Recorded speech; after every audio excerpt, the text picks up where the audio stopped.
sobre o assassinato do jornalista Badaró. Ele era conhecido ele era conhecido e era íntimo do imperador, e pela morte dele meio que teve uma natural suspeita que foi um atentado sofrido do jornalista pelos governantes luso-brasileiros. E esse episódio ele faz uma aprovação do imperador cair ainda mais junto da população criticar ainda mais ele.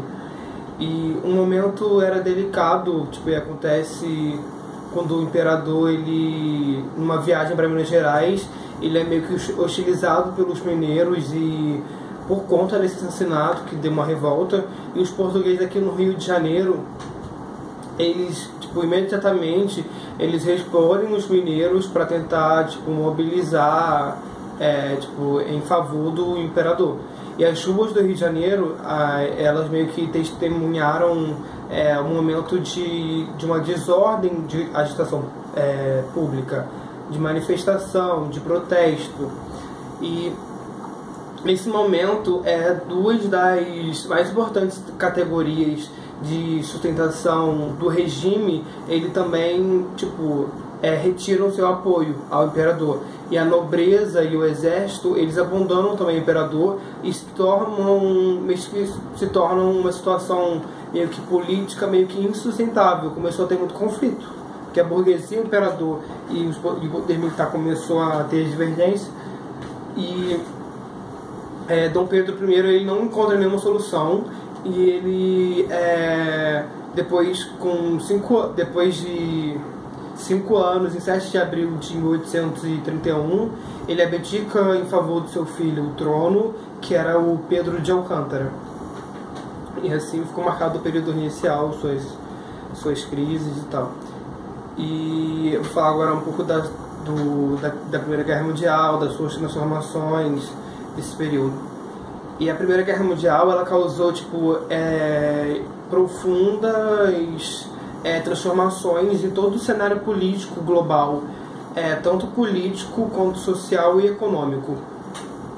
E segundo que teve algumas estimativas, todos os confrontos ocorridos ao longo desses 4 anos, que foi o responsável pela Primeira Guerra Mundial, tiveram pelo menos 8 bilhões de mortes de pessoas.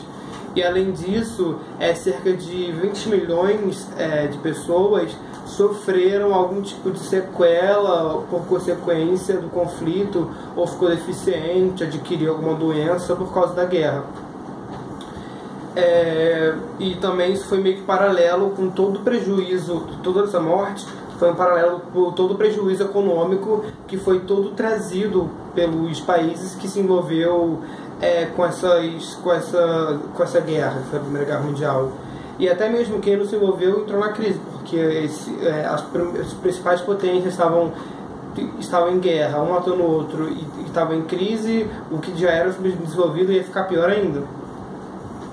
E cerca de 1/3 das riquezas que, tipo, eram acumuladas pela Inglaterra e pela França, elas foram perdidas na Primeira Guerra Mundial. E o parque industrial, que era o parque industrial europeu, ele foi quase reduzido pela metade, e o potencial, tipo, que era agrícola, ele sofreu uma queda de 30% na época. E a Europa, ela começou a deixar de ser, tipo, o grande símbolo de prosperidade, que era o símbolo do capitalismo, estando meio que adotada, tipo, meio que ficou atolado de dívidas, e começou a observar meio que uma desvalorização da sua moeda, do seu produto, de tudo que eles produziam. E foi a partir, tipo, desse momento da Primeira Guerra Mundial que os Estados Unidos, eles começaram a alcançar uma condição de grande potência, começou a ter uma visão mundial de grande importância. E apesar de também ter sofrido um número significado de mortes também, ele teve também uma valorização da sua moeda. E os Estados Unidos, eles tiveram também as suas compensações e os seus benefícios. E no ano meio que posterior à guerra, o país ele triplicou a sua exportação, tentando comparar com 1913 e 1914. E a renda nacional ela atingiu um valor tipo 2 vezes maior. E ao mesmo tempo era meio que outras nações, esses Estados Unidos, elas tipo que não se envolveram efetivamente e diretamente com a guerra, elas meio que também ganharam alguns benefícios com a Primeira Guerra Mundial. E os países que eram classificados como não industrializados, eles meio que ampliaram as exportações tipo, de gênero agrícola junto com matéria-prima. E isso começou a valorizar muito para eles por causa para pegar essa matéria-prima para a guerra. E além disso,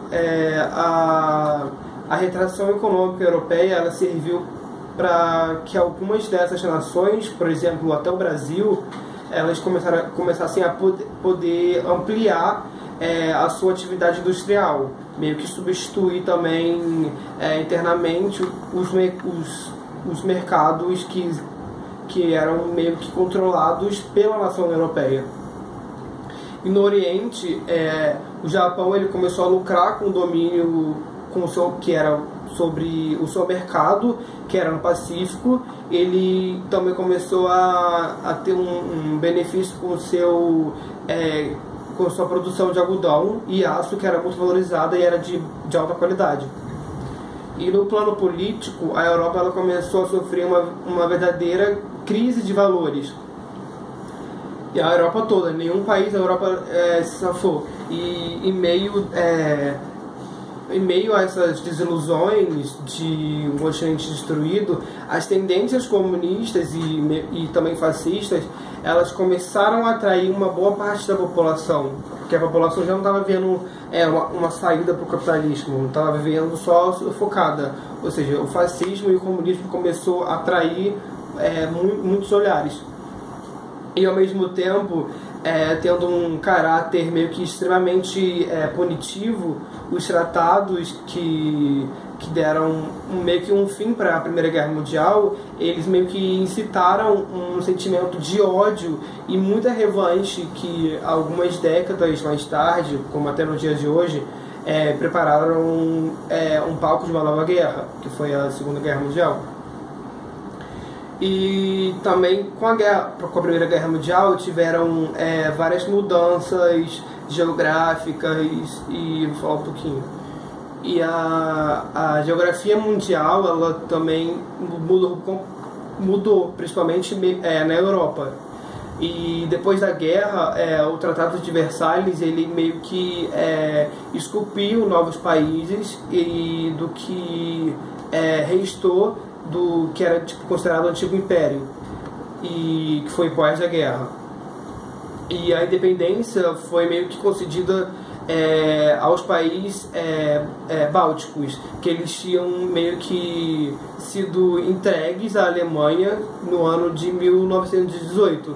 E com parte desse tratado, a Polônia ela foi meio que reconstruída totalmente a partir de um território que antes não pertencia a ela, pertencia ao Império Russo.